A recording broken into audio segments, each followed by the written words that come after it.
Hello and welcome back to Level Up Rugby. It's Tuesday, so you know what that means. It's time for me to give my 2 cents on a recent piece of rugby controversy.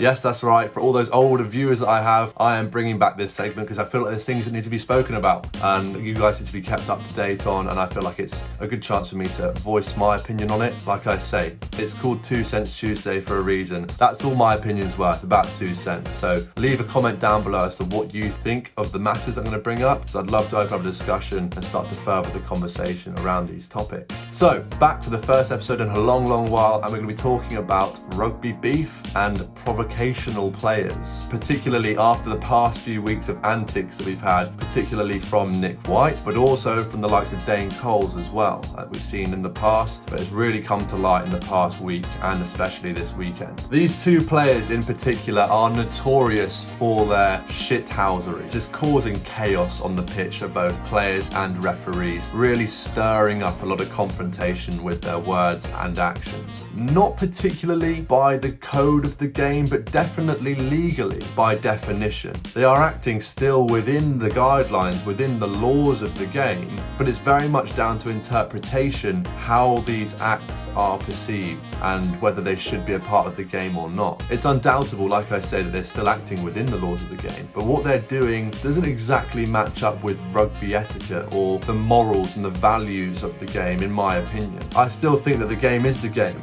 and you've got to let these players play it in their own individual way, and you shouldn't be stopped from pushing the boundaries, let's say. But the line is really drawn when it comes to comments to the referee, in my opinion. That's where it's got to be stopped. The way that Nick White often communicates with the referee, I wouldn't call it communication, I'd call it something more direct than that. It's more of an imposition than a conversation. He's really trying to dictate the play rather than allowing the referee to take command and take control of the situation as he should. Of course, dissent is illegal, so to talk negatively about the referee isn't allowed, but the conversation is there nonetheless from halfbacks.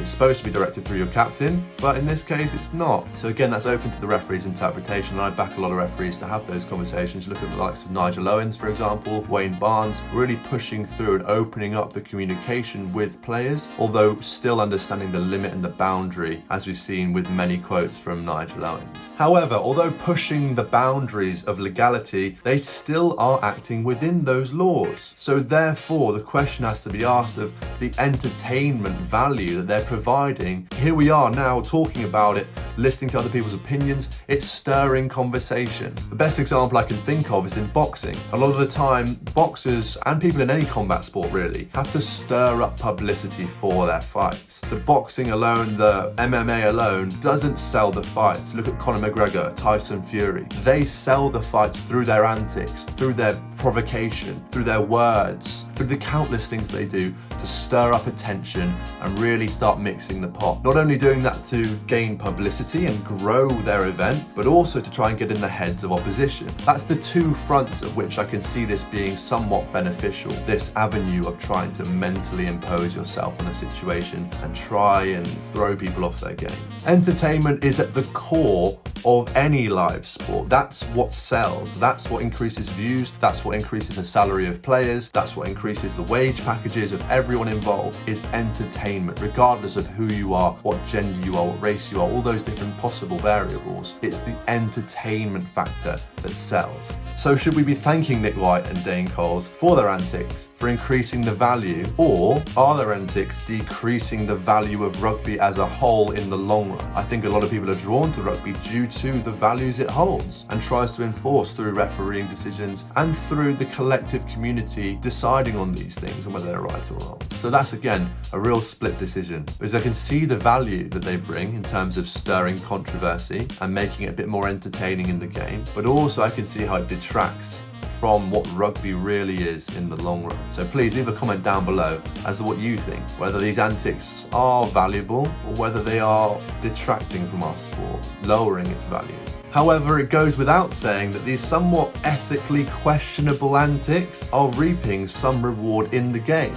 It may be taking away from the value of the game as a whole, of which you can leave your opinion down below about that, but regardless, they are working and they are effective. You look at Nick White, for example, recently and a couple of weeks ago, trying to play the ball away from the base of the scrum, and Faf de Klerk applying a lot of pressure. Don't get me wrong, Faf de Klerk does that an awful lot anyway, but was the strike in the face as a result of the previous antics from Nick White? Was it those antics that led to those actions being pushed a little bit too far? Therefore, is it on Faf de Klerk or is it on Nick White? Because technically speaking, Nick White's done a fabulous job there in terms of winning a yellow card for his team. But that is again ethically questionable within the legality of the game. Should teams be looking to win yellow cards in means other than applying pressure to the opposition? Should it be that they should be rewarded for winding other teams up? Or should it just be simply that if you're applying pressure, winning scrum penalties, then someone should be yellow carded for that pressure you're applying? Again, it opens up the question to, are we increasing the value of the game or are we decreasing the value of the game through these antics? The best example is Pablo Matera responding to Dane Coles at the end of the game. I mean, of course, we've all been there when the red mist descends a little bit and you get emotionally invested in a game, especially at an international level,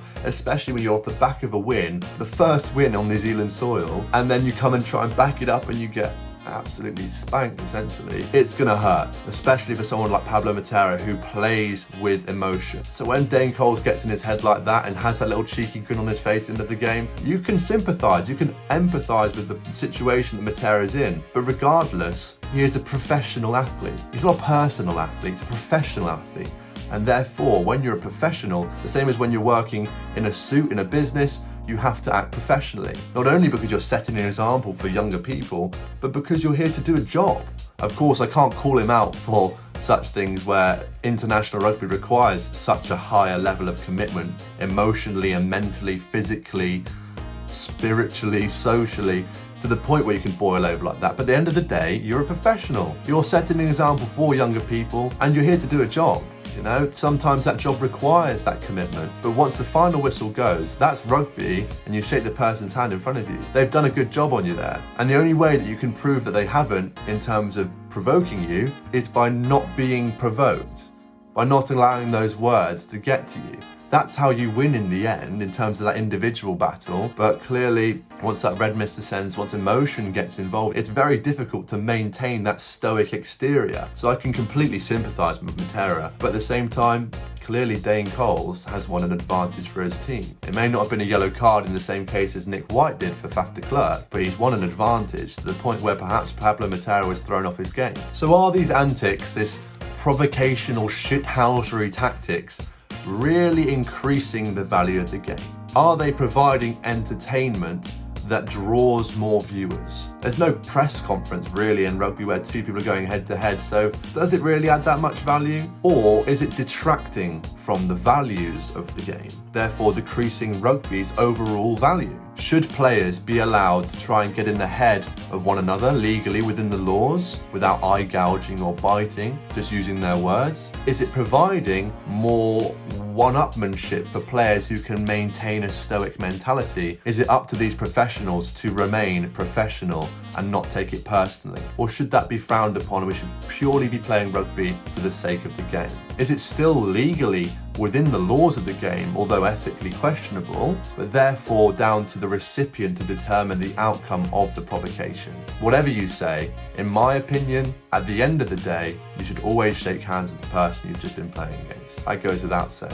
I'm sure I can sympathise entirely with Matera's situation there. We've all had a personal spat and a individual battle with someone on an opposing team, but at the end of the day, you've got to show that respect. You've got to be a professional, you've got to set an example, not just for the players you're playing with, but with the people watching you on TV. That is your job. So I can completely sympathise, but at the same time, that's not rugby. So please let me know what you think. Is this increasing the value of rugby because we're getting more viewership from these people causing these outlandish scenes? Or is it decreasing the value of rugby and selling out almost by not focusing on the pure value of the game and its rugby values that it brings along? Is this a slippery slope to segregated fans in sections in stadiums and no beers allowed while spectating the game? Or is this just a method of throwing opposition off their game? Is it a method of playing the game beyond the specific rugby ability, beyond those tactics, beyond the strategy? Is it just shithousery, or is it actually a very smart tactic from these players to continue to do? Let me know down below what you think, and I'll see you next time for 2 Cents Tuesday.